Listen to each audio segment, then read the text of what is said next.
waterscape activity. Ang ganda! Para maging ganyan, ganito po muna gagawin.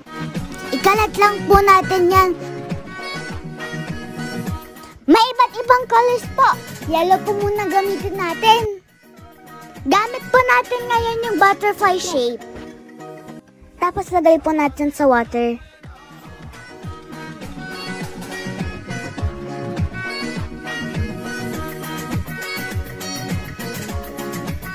May fish na shape, tapos may octopus rin po. Ito na po siya pag tinanggal po sa shape. Gawa pa po tayo ng madami.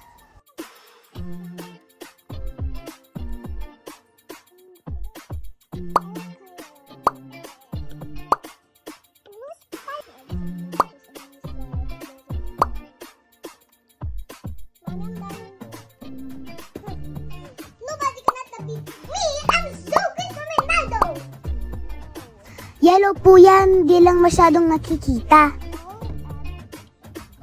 Chine-check lang po namin kung matigas na. Mom, is this a jelly ace?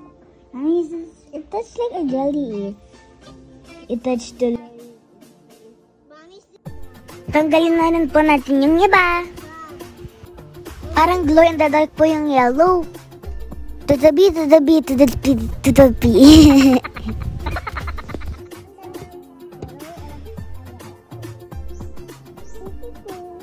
Try ko pa mag-mix ng colors.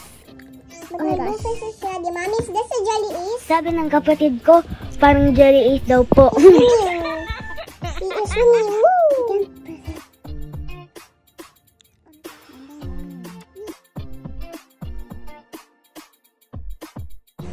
So I just added this and I'm so happy. Oh no!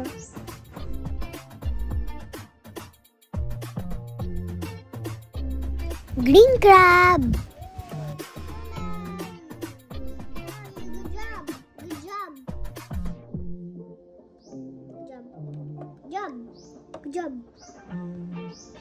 Ang dami na po namin ginawa. Butterfly. Colorful seahorse. Mommy, I think you're going to make my seahorse. Mom, is that my seahorse? Is that mine? Seahorse.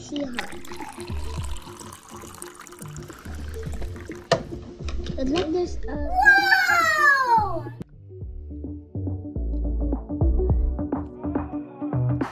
Colorful fish.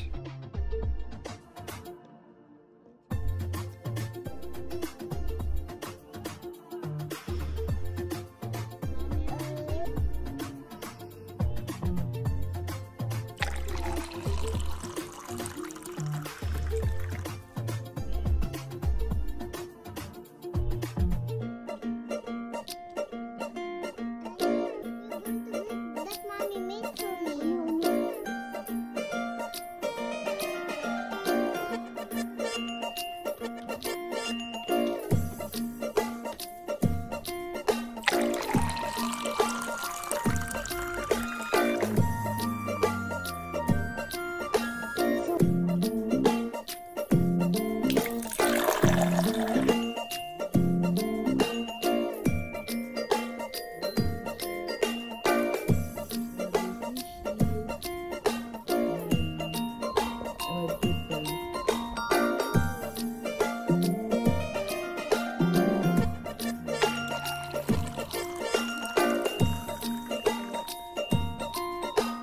Naglagay po kami ng shells and rocks na kinuha namin sa pagod food.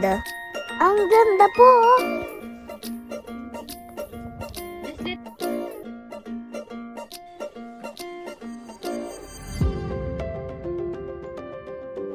Dagdagan pa po natin ng shells.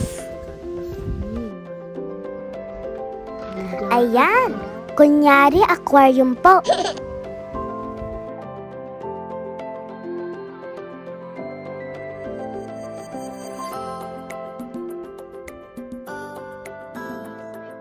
Thank you po for watching!